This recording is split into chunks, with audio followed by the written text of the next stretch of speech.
Hello, everyone. My name is Katie, and I'm the founder and president of the NeoCyber Institute. I'd like to welcome you all to the third interview in our cyber career series.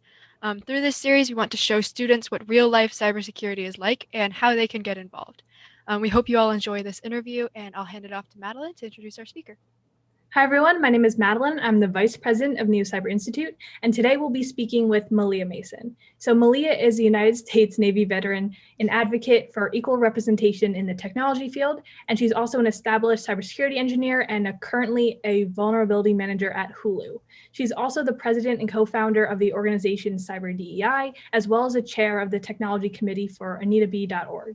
She also serves on the advisory board for Long Beach, Coastline, and Cypress community colleges, and mentors girls in middle school and high school with Cybertech Girls and Gen Cyber Girls. So she really has done a lot throughout her career, and we hope you are all excited to hear more about the path she's taken. So Malia, thank you again for being here. Yeah, thank you, ladies. Well, now you know everything from my intro, so mission accomplished. Okay, so yeah, I know Madeline just kind of introduced everything, but maybe how about we begin with kind of maybe you telling us how your journey into cybersecurity was and what that's been like. Yeah, it's interesting because cybersecurity is not the career that I originally thought I was going to do. Ever since I was about 7 years old, I wanted to be a lawyer, specifically a civil rights lawyer. And I went through high school. I was part of debate club. I was interested in all of the different, history, political science classes.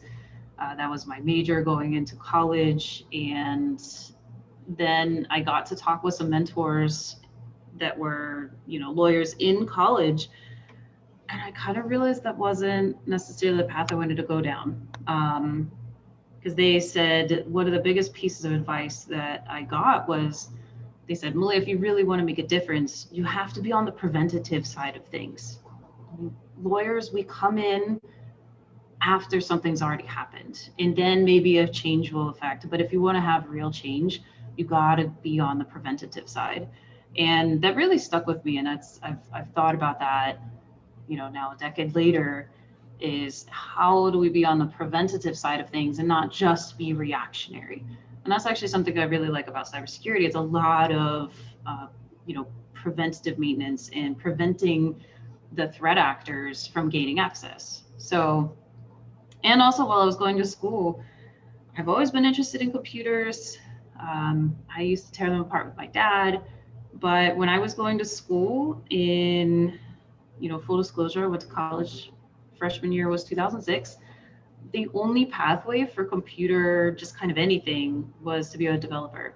And I took C++ and Java and failed both of them because I was not ready and I didn't want to be a developer. And I frankly gave up because that was the only path that was available to me. And it was actually after I finished my degree, I got my degree, I switched over to international relations and global justice. And was looking at, I wanted to either work with NGOs or I wanted to get involved with some sort of way that I could do the work focusing on social justice issues, but not necessarily go to law school. Also, the recession hit, y'all. So I empathize with all of y'all who are gonna watch this. I lived through it, it sucked. So I absolutely sympathize with you. You're probably making some really hard decisions right now. Trust me, I get it. One of those hard decisions that I had to make was when I graduated, there weren't a lot of jobs. And my buddy, my best friend in college, my roommate, was like, hey, have you ever thought about joining the military? And I laughed at him. And he's like, no, seriously, they'll pay back your student loans. And, you could learn a new job or skill, and it's pretty stable. This was also 2011, so it was a pretty stable and peaceful time. And actually, they had just opened up some roles for women to serve as translators on the front lines. And that's actually something that was really interesting to me because that's kind of things that I wanted to do, is be on the ground talking with folks and, doing that sort of global awareness and social awareness. So I joined the military after graduating college, and ironically, military told me, yeah, you've got student debt, so we're not going to give you the top secret security clearance that's needed to do the translation skills that you want, but you can have a computer job. Oh, and the job is in San Diego, and I was in Pittsburgh, Pennsylvania at the time, and I was like, wait a minute, no snow and palm trees in California, and I could work with computers? All right, I'm cool with that. So that's what I did. I ended up doing sort of a weird quasi cybersecurity computer role in the Navy. I was a sonar technician, totally just Navy alone. And it was really awesome. That's actually where I was introduced to the fact of how important it is to like safeguard national secrets and this whole idea of cybersecurity. It was still relatively new, and it's something that only really the military was talking about, or government work, not really in civilian life. It wasn't a common household phrase. And I was like, all right, this is really cool. How about I do this? Because that's a way that I can still, again, be on the preventative side, help people, and this affects everybody on a global scale. So that's what I ended up doing. And then I got out of the military in 2015, and that's what I've been doing since. So that's kind of, things have changed along the way. I definitely, my 7-year-old self would be very confused because she wanted to be an ACLU attorney. I'm not exactly that, but it's still, I still get an awesome sense of satisfaction that I help people prevent bad things from happening. And so thank you to whichever random lawyer that I talked to back in college, that was the catalyst for me. So that's kind of the meandering journey. And that's common in cybersecurity, by the way, y'all. Like, everybody has this weird kind of circular, weird snake route. And that's actually what makes us really awesome in cybersecurity is you want that varied background. You want people from very diverse backgrounds. I ended up studying, Russian and Chinese culture and the language in college because I found it fascinating. Little did I know, 10 years later, that's highly relevant. So if you're interested in something, study it. You never know how that knowledge will help you out down the road. So that's kind of sums it up. Yeah, that actually leads perfectly into a question that one of our students asked. So given that some people might not traditionally see the connection between, having a background in international relations and cybersecurity, what are some other kind of unconventional areas that you think cybersecurity specialists could benefit in having a background in? Biggest one I could see is if you have a degree in psychology, for instance, if you even have a degree in business, those are two things. Because a lot of the things that we have to do as cybersecurity professionals is we have to get people not in cybersecurity and not necessarily in technology on board with our programs.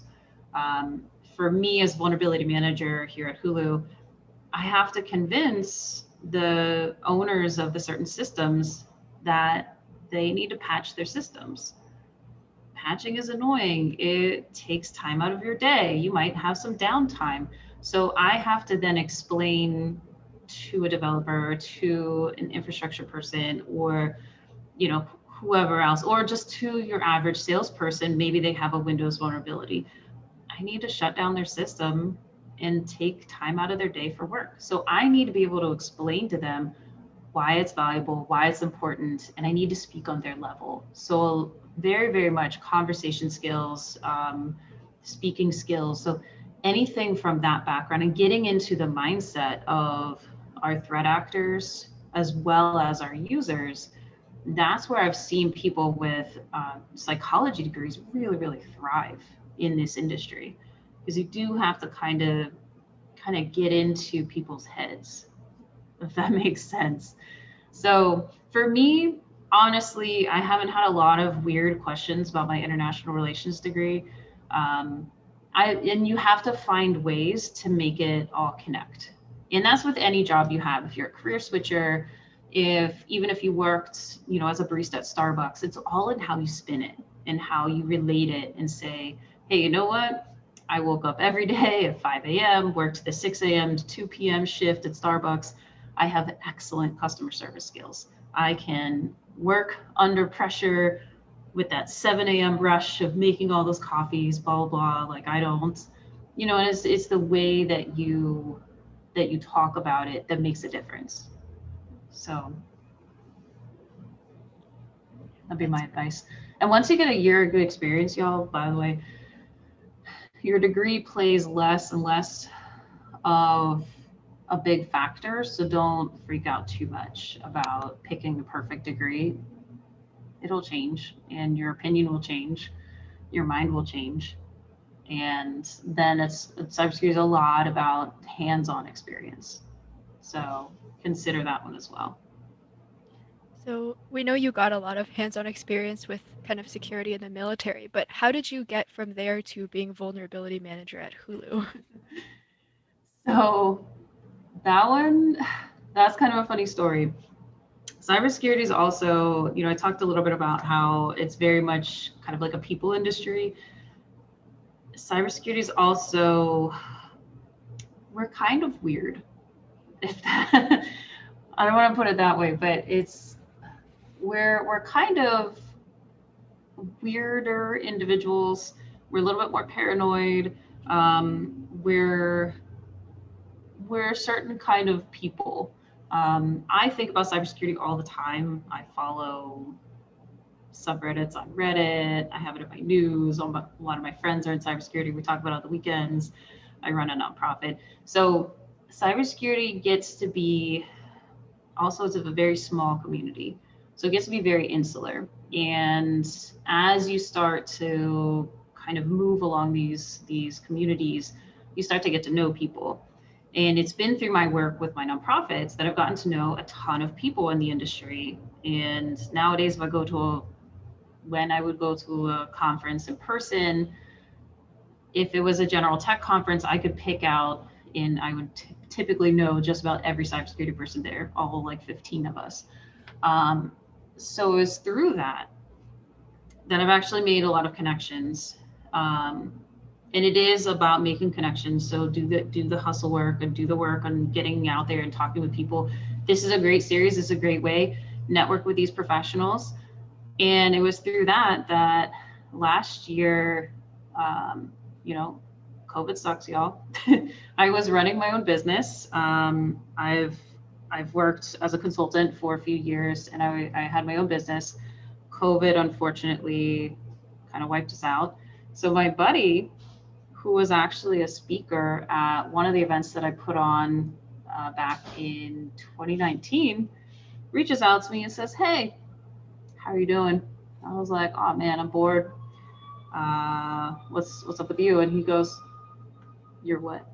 You're bored? Oh, okay. I need help with VM here, vulnerability management here at Hulu. Are you telling me you're available?"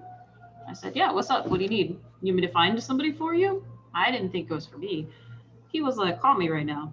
So I talked to him about it, and a week later had the job. And he just wanted someone that he knew he could trust and he knew could get the work done. He also appreciated all the work that I had done in the community, and he's also a fellow vet. So all of that kind of played into it, where he was like, "I need somebody right now to come in, get the job done, and do all this stuff. And you are a person that, leads the community. You're going to get stuff done." So that's kind of it was a weird instance. This is the first time that's happened to me where I didn't apply to a job. And that's actually way more common in the cybersecurity industry than you think. A lot of the jobs, it's all like referral based. Once you get to a certain point, it's a lot of, "Hey, Malia, I need to fill this position. I trust your judgment. Do you know anybody?" I get that a lot. And so a lot of these positions, and I'll say, "Hey, do you have a job posting?" "No, we haven't posted it yet. We want to get referrals first." That's a lot of kind of like the inner workings of this industry and how it works. We want people who trust. Remember I said we're kind of weird. We want people who we trust. We value the opinions of the fellow people in the industry, and we take those referrals. And that's my kind of opinion, is why it's kind of harder for women and underrepresented folks to break in, because who's already existing in the space, typically males, white males, well, then they ask their friends who's in their network. So once you see that, then it can be a little bit more challenging to break in. That's why I decided, when I finally transitioning out of the military into the civilian workforce, when I finally broke in, I said, no, and once I open that door, I'm going to stand in the doorway and start ushering more people in. And I'm proud to say, as of, I think, last week, I've helped around 30 people get in the last year.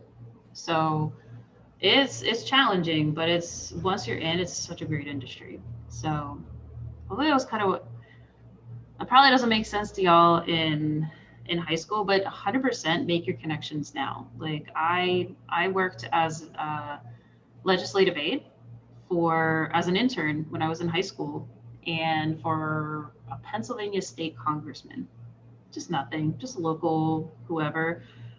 And that led to me getting an internship with the mayor of Pittsburgh, which then led to me getting an internship with the governor of Pennsylvania, which then led to me working for Obama in college. So it is because I made those connections in high school, because I worked as a legislative aide. I even did grant writing at one point.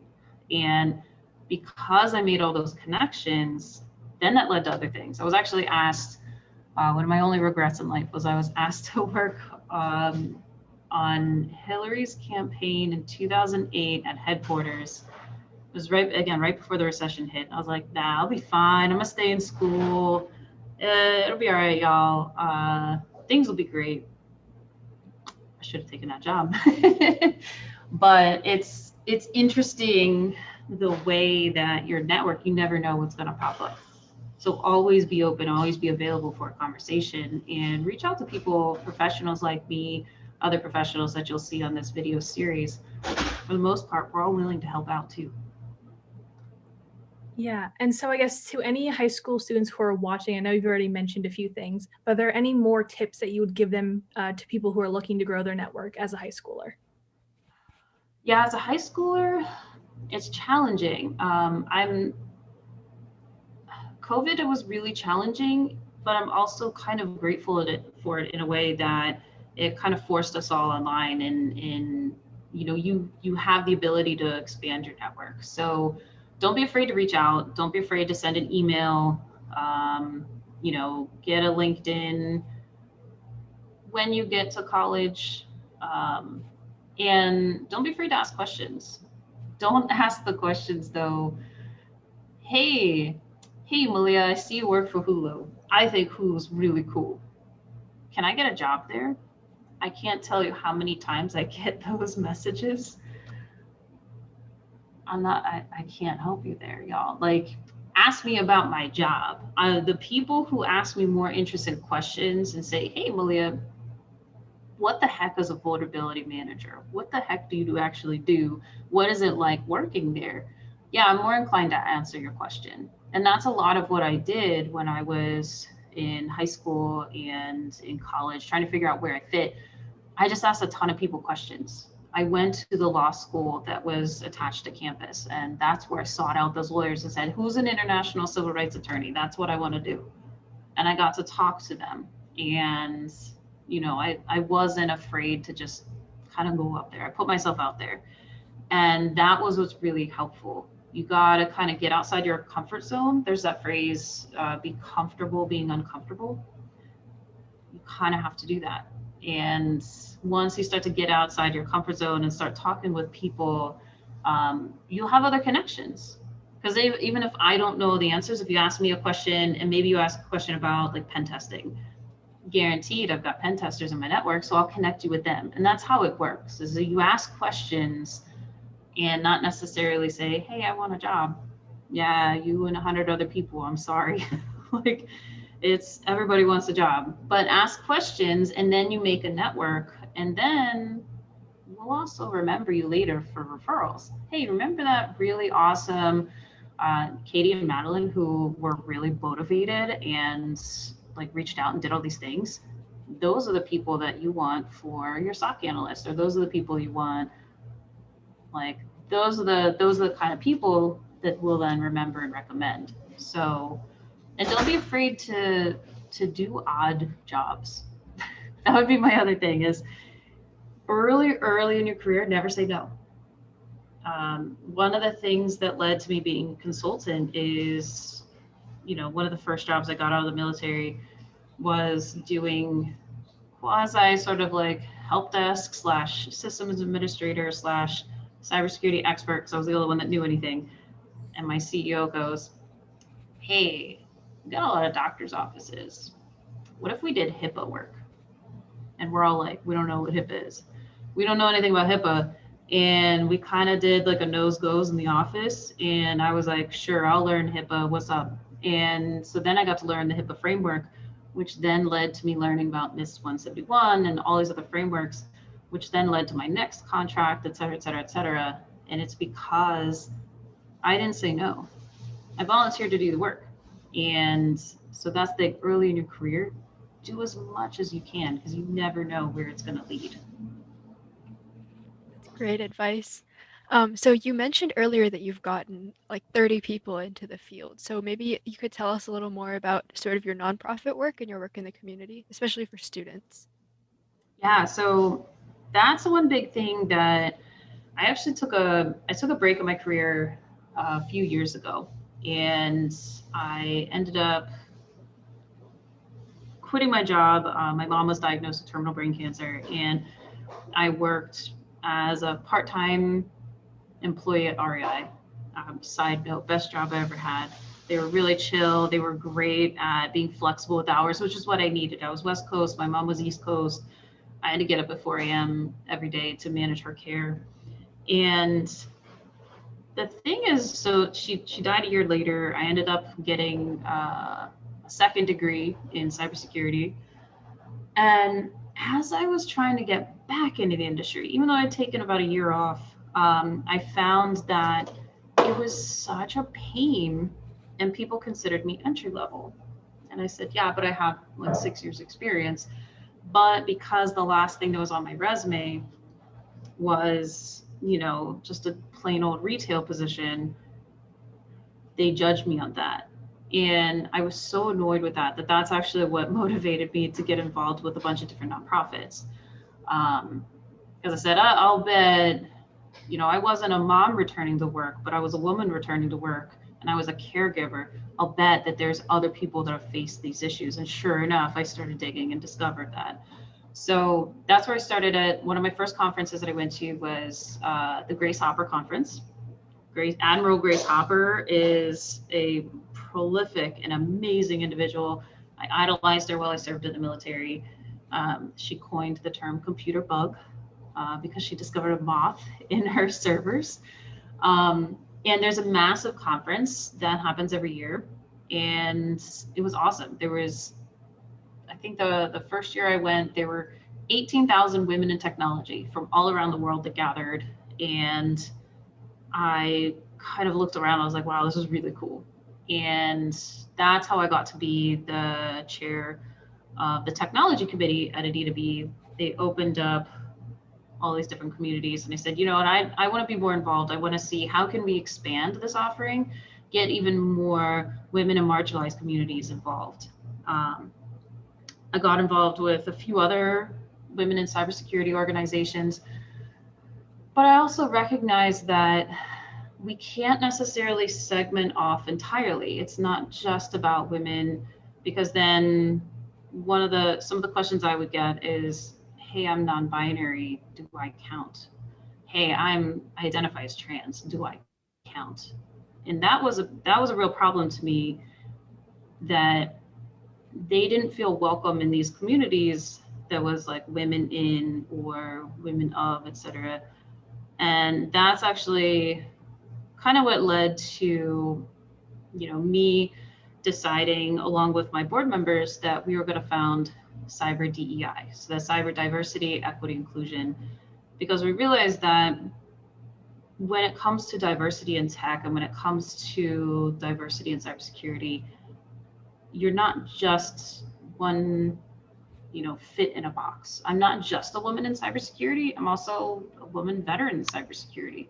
I'm also, a disabled woman veteran in cybersecurity. So there's all these different boxes that I fit in, and it's that intersectionality that makes us all together. My vice president, when we were discussing this last year, during the massive worldwide uprising in support of Black Lives Matter, my vice president is a Black woman in cybersecurity as well as a mom. So it's that whole thing that, she railed against the system and said, look, when I drive to work, nobody knows I'm in cybersecurity. They just see me as a Black woman. And that's the kind of things that we need to address. So that's what we work on with CyberDEI, is focusing. We're a safe and inclusive community for everyone who's interested in cybersecurity, not even just professionals. If you're interested and you want to learn about it, because that's another aspect of cybersecurity, is we're too in the shadows. We got to get out in the community. We got to educate the community. There's a lot of disinformation that's happening out there. And that's some of the things that we want to work on, is educating the community, educating our users, and helping to secure the community at large. So that's kind of been my journey. There's still some good orgs out there. I'm still part of them. Women's Society Cyber Jitsu. Shout out to my good friend Lisa and Mary, who founded that. But like I said, I'm much more focused on the intersectionality part of diversity and inclusion. So that's my part-time job, supposedly. Yeah, thank you for that. I had another question about your involvement in the community. So I know we mentioned earlier that you're an advisor at a few community colleges and also with other girls groups. So can you just talk about your involvement with those and how you kind of came to those positions? Yeah, shout out to Toby West. She is the department chair of cybersecurity at Coastline Community College. It's a local community college here. I got involved with my local community colleges after I attended one to get my associates in cybersecurity to add on to my bachelor's that I got from my big name school. And I was so impressed with the quality of education that I got from the community college. And they were so thrilled that one of their alumni was pretty successful in the field that I first got asked to be an advisor at Long Beach City College. That's my alma mater. I got to know Toby through, again, my work with women and girls. And then she was a professor and department chair at Coastline. And she said, hey, you know what, we're having this advisor meeting. We need industry professionals. Can you help us out here? And it was great. That was my second advisor meeting for a community college.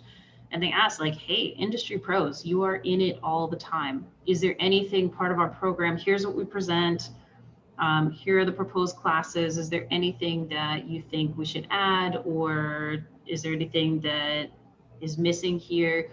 And what's great is I then became a regular advisor. And actually a couple of the classes that they offer now were suggestions that I made a couple years ago. So that's been pretty fun. And then after that, that's how I got to know the dean at Cypress College. He asked me if I wanted to be an industry advisor.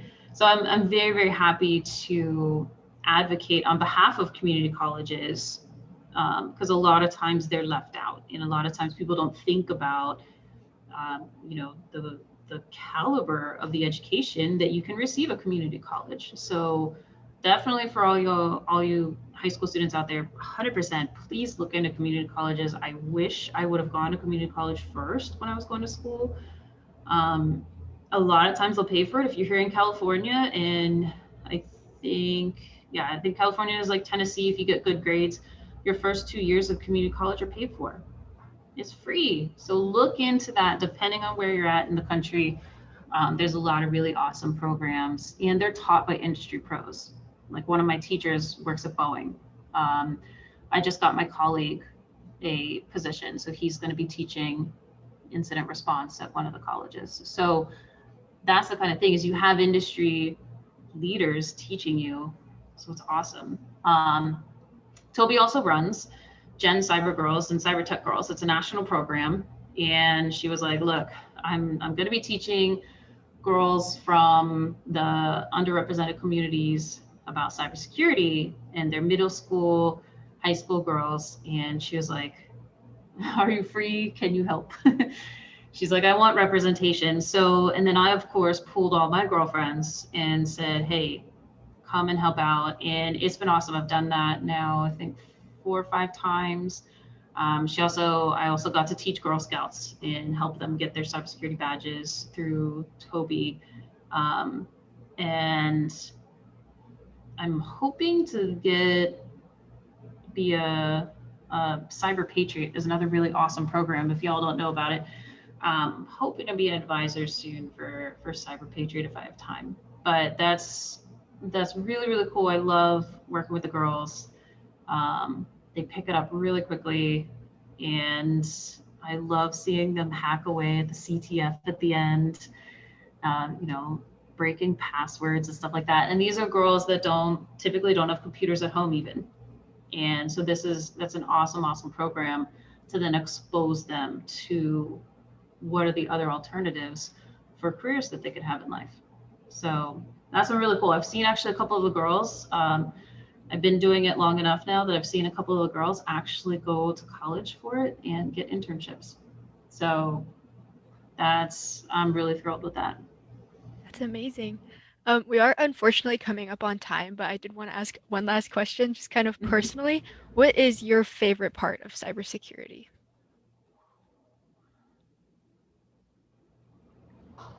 Oh, that's so tough.